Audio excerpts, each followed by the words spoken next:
am quite aware of the fact that all generations have different experiences, different thought patterns, and different levels of exposure and different practices. And all these factors remaining constant, and also the love that I have for my parents and our parents and the generation that brought us up, that does not waver.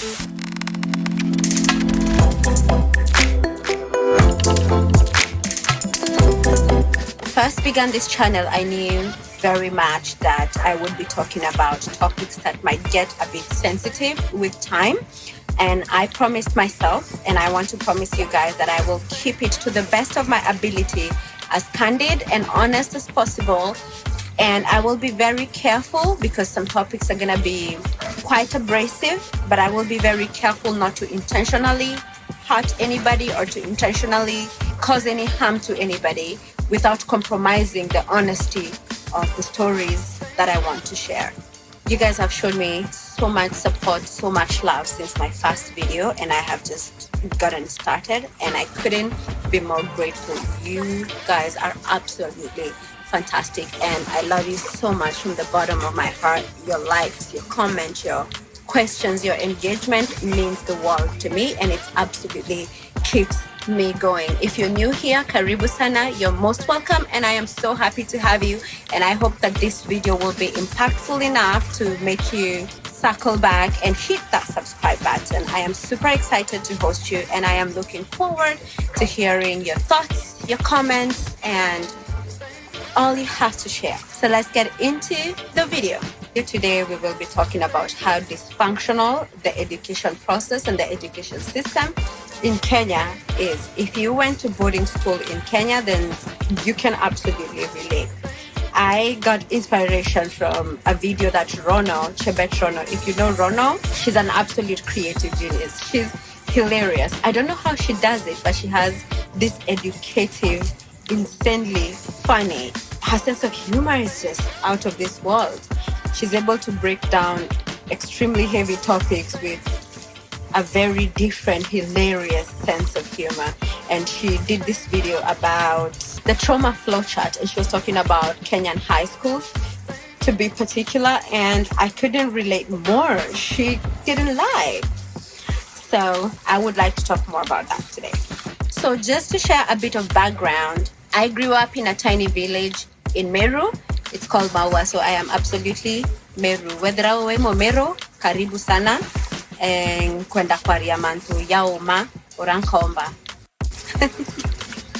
So just a bit of background. I grew up in a small village. We were 3 kids, a mom and a dad. I'm so grateful to have grown with both of my parents together. But also this gets a bit darker down the road, and we will talk more about it because I think somebody has to. And I was sent to boarding school in 2005.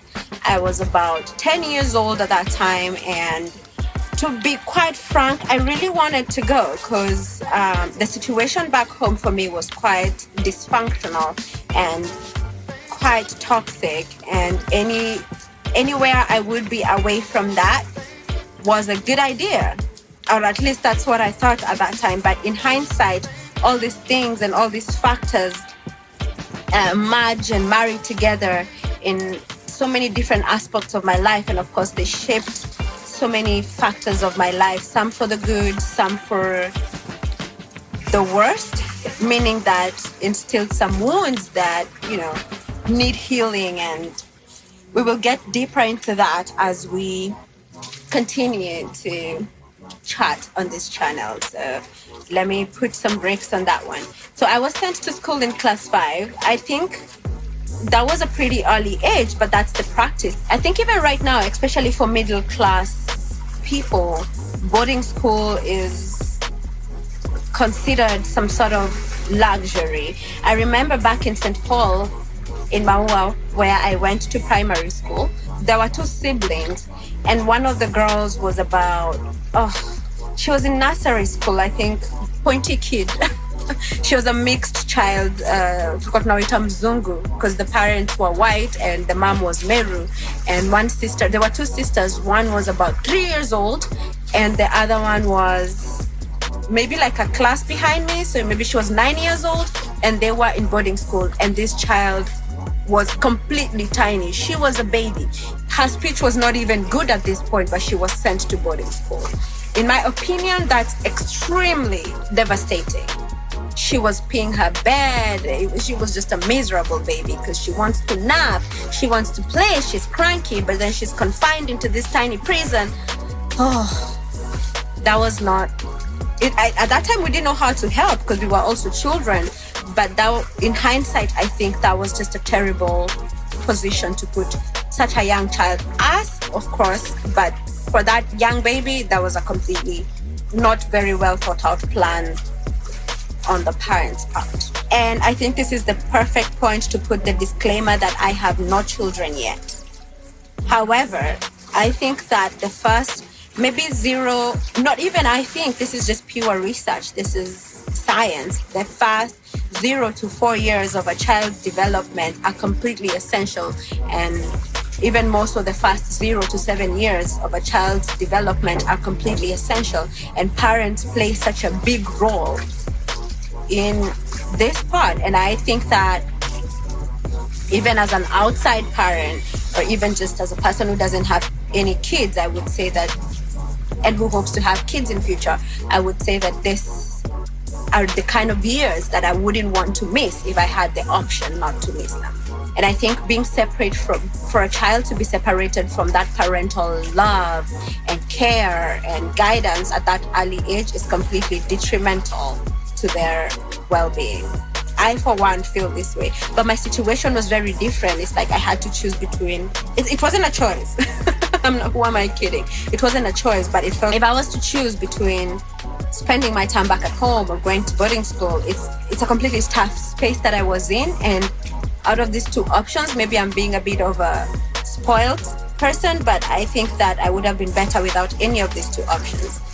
In a perfect world, then I'd have wanted to be back home, spend the first early development years of my life with loving parents and a functional family and a non-restrictive school system. And by restrictive, I don't mean that it should be excessive democracy and freedom and some kind of only positive affirmations, narcissist stuff going on. I don't mean that. I mean just not the extreme. So picture this, you, especially in high school, right? And of course, as you get to higher levels, the rules become stricter and stricter. In high school, we had to wake up at 4:30 actually. I think in Form 3, we had to wake up at 4:30 a.m. And we had to, from this moment onwards, you're studying, you have morning preps. You had like 30 minutes to get up, and it's shared bathrooms. You had 30 minutes to get up, make your bed, put yourself together, and head out to preps at 4:30 in the morning. Then you're gonna do your preps from 4:30 in the morning till about 6, where you're gonna go have breakfast. And breakfast was mostly white porridge. White porridge is just pure flour, so that's how you're starting your day. And this, for morning preps, especially in my school, it was illegal to come with what are they called, a quilt. You can't cover yourself, so you should just go freezing. So you're just gonna be studying while shaking the whole time. It's pointless if you ask me. And we'd have breakfast, and then after that you will go for your cleaning and sort of like finishing the business that you couldn't finish at 4:30 in the morning. That's until 7 a.m. And of course it's so many people at the same time, so there's lots of queues for breakfast. After which, so your day already began super early, after which now you'll have your classes all throughout the day, after which you will now have your classes all throughout the day up until 5:30 p.m. or 6 p.m. It's back-to-back classes, of course, with lunch breaks, 1 hour lunch breaks, 10 minutes or 30 minutes tea break, those kind of breaks. And then in the evening, then you have some time from 6 to maybe go play if you have any games to play, or if you're into any extracurricular activities. That was not very encouraged. That was mostly for losers. And then you're gonna have night preps from 7 p.m. till 10 p.m. How are you not hungry? How are you not overwhelmed? How are you not just constantly, your brain is constantly overworking and it's just books? And sometimes even when you got to the higher levels, there were teachers who would come for these night preps too. So you have from 10 p.m. to 4 a.m. I can't even count those hours. They're too few. That's the time you have to rest. And they wonder why students are cranky and angry and rebellious and banning schools and all sorts of acting out. Isn't it obvious? Now, don't get me wrong. I am not against putting kids in a situation or experiences that builds their character and competence and challenges them to be self-reliant, but I generally think that the system that I went through was unnecessarily brutal. I would say that the cons are more than the pros. In Rono's video, she talked about that ile movement by running, you have to, there's no walking, you just have to be on the run 24/7, and I think that's just unnecessarily toxic. It's like, why can't we relax? From class A to B is about 40 meters that you have to be on your knees. In my secondary school, for example, in high school, the punishment was so brutal. There's this one time, I think a deputy prefect ordered me to go on my knees, to walk on my knees from one class to the dining hall. And of course I couldn't do it because I think that was extreme. I mean, the punishment after that is probably gonna be being expelled or kicked out of school, but I think there's also some rebel. And I don't even think it's rebellion, I think it's just a bit disrespectful, because can you imagine how rough those pavements are and you have to drag your knees all through? I think that was complete, and that was acceptable. That was a rule that was passed by grown-ups, parents, of course teachers were parents, and they passed this as a rule that you should walk on your knees for 500 meters on rough concrete. Tell me how that makes sense. That's not only is it humiliating, I think it's counterproductive. I think it just brews a lot of anger, a lot of bitterness, and I don't think it really achieves the goal of discipline in the long run. I think there's obviously sensible ways to discipline a person, and also I think the system that was used to determine why students do some of the mistakes they do, or why some students are a bit deviant, there was no any therapy, to put it loosely, or any true assessment of the problem. It was just, you make a mistake, you get extremely punished, and a lot of threats. In some of the classes, especially in high school, I remember some teachers would come in and maybe they're having a very hard day, and the first lesson, maybe you have a double lesson, it was just pure rants. They're just mad at you. The entire class was being scolded, and you have no idea what you did, but it was just a lot of bad energy and a lot of negative affirmations. Can you say that? Negative affirmations. It was just purely killing your spirit. The first lesson is you're stupid, you guys can't think straight, you guys are undisciplined, you're dirty, you will never be better than anything. And this is the same, this is just exactly, these are the ones that you're sharing with people, very young people, people who are very impressionable, and people who really look up to you, and these are the things that you're sharing with them. I think that's completely unfair and unhealthy. It can be all these responsibilities to one person and all this deprivation to one young person at the same time, and expect them to be completely okay with it and without any rebellion. I don't think that's a fair approach.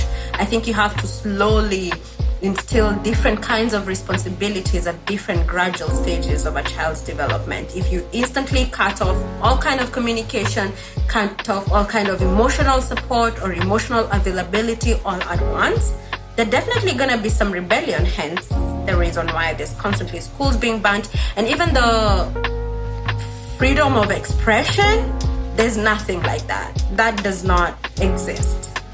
The only way you can express yourself is by results, by doing well in your studies. That's the only expression that they need, and it's the only focus, I would say, that the education process in Kenya focuses on. Just purely results, not personal development. You're not exactly taught how to think, you're just told, and sternly at that, what to do. And if you don't do that, then you're in trouble. You're the enemy. And I think that turns it into a little bit of a tyrannical space where you're either And you can imagine it's like in St. Paul's, for example, and even in high school, it's 4 streams per class. So you can be up to 250 students all in Form 4, for example, and 250 in Form 3. So it's very huge groups of people from very different backgrounds, with very different experiences, with very different privileges that are meant to be put in one space and are all meant to act the same way and think the same way and coexist somehow without any training, and also the training that you get is from individuals also. And I want to say this as kindly as I can, and I want to disclaim that I don't intend to offend anybody, but I also don't want to water it down to the level where I lose the honesty of this. I don't think that the people who were making these rules are particularly people that we look up to or people that you want to be like. So for example, we were having this conversation with a friend of mine, and they said that if I wanted to be a great artist, I think it would make sense for someone like Drake or Rihanna, some big artists, sort of like coach me directly, right? So the people who are making these rules, and with all due respect, is the generation that had their own trauma. And I have to also accept that they did the best that they could with the resources, with the information that was made available to them. They did the best they could. But also in hindsight, I think it's very important for us to question who are these people that we're putting all our kids in complete care of 24/7. So I mentioned earlier that I went to the boarding school that I went to in primary school. So I already mentioned that I went to primary school boarding and I went to high school boarding. And the primary school that I went to for boarding was ran by missionaries. So it was a completely religious Catholic school. So I was even at some point completely converted, right? I was an angel. They turned us into these little angels who were just driving around town, and we were just a mark of purity. And it was, I think at that time it felt really good to belong to something and to be a part of something and to be recognized, and the favorism that came with it, to be considered like an Indian child, because most of our missionaries were a particular race, a different race from us, Black people. There was some sort of silent alienation from other religions, which were not particularly Catholic. They were treated a bit differently, and the people who converted, like myself, to being a Catholic got some sort of favorism, very subtle, but it was favorism, and it felt good, and it felt very important to be, because I wasn't really good at academics, so it felt really good to be part of this group that is better than the others in a certain way, and they exalt you to this strangely high place. And high is relative, because I really can't tell you the benefits of what that was. And it's a decision that I had to make when I didn't have any kind of information, okay? It was just a decision that I was coerced into. I was coerced into one catechism class with ice cream and chocolate. And the next thing I knew, I couldn't stop going to catechism classes, because I get free chocolates. And I hardly had any pocket money, so I really enjoyed getting this free candy and stuff. And I became Catholic for 6 years of my life, 2006 to 2012, I think. I was just an angel. They called us angels. And I remember, this is going to ruffle some feathers, but some of the priests, or rather the priests who were running the churches back in my boarding school, I wouldn't say they were exactly appropriate with how they talked to us, or even to an extent physically related with us. Maybe I'll put a pause on that one, and maybe we'll come back to that topic next time. But bottom line, it wasn't exactly appropriate. If I was to genuinely describe my family situation at this young age, of course, I would say my parents are really great people, and I love them dearly. And I think they did the best they could with the resources and the information that was available to them. However, in hindsight, I would be very honest to say it was a very emotionally important dysfunctional family. And bearing that in mind, then I really was excited about going to boarding school at first.